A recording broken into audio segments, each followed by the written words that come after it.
ఒక్కొక్కరు ఒక్కొక్క విధంగా వంట చేస్తారు కదా! అయితే నేనిక్కడ చిక్కుడుగాయ టమాటో అయితే చేస్తున్నాను. ముందుగా చిక్కుడుగాయని ఇలా డబుల్ బాయిలింగ్ మెథడ్‌లో ఉడకపెట్టాను. కొంతమందేంటంటే చిక్కుడుగాయని వాటర్‌లో ఏసి ఉడకపెట్టి ఆ వాటర్ పారేస్తారు. దానిలో ఉన్న విటమిన్స్, ప్రోటీన్స్ అనేది పోతాయని నా ఉద్దేశం.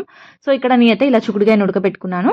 ఇప్పుడు అది ఉడకపెట్టేసినాక పక్కకు పెట్టేసుకొని, ఇప్పుడు కడాయిలో ఆయిల్ వేసుకొని, ఆవాలు, జీలకర్ర అలానే కట్ చేసి పెట్టుకున్న ఉల్లిపాయలు, పచ్చిమిర్చి వేసుకున్నాను. ఇవి కొద్దిగా వేగిపోయాక అందులో కొంచెంత కరివేపాకు కూడా వేసుకున్నాను. దానివల్ల ఫ్లేవర్ బావుంటుంది.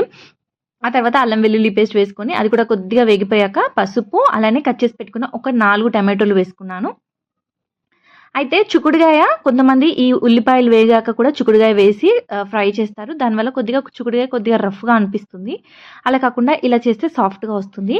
ఇప్పుడు ఆ టమాటోలు వేసుకున్నాక అందులో కారం, ఉప్పు, ధనియాల పొడి ఇవి వేసేసుకొని ఒక 2 నిమిషాలు మూత పెట్టుకుంటే మనకు టమాటోలు సాఫ్ట్‌గా అయిపోతాయి. ఆ తర్వాత ఇందులో మనం ఆల్రెడీ ఉడకపెట్టుకున్న చిక్కుడుగాయ ఉంది కదా! ఆ చిక్కుడుగాయ అయితే వేసేసుకోవాలి.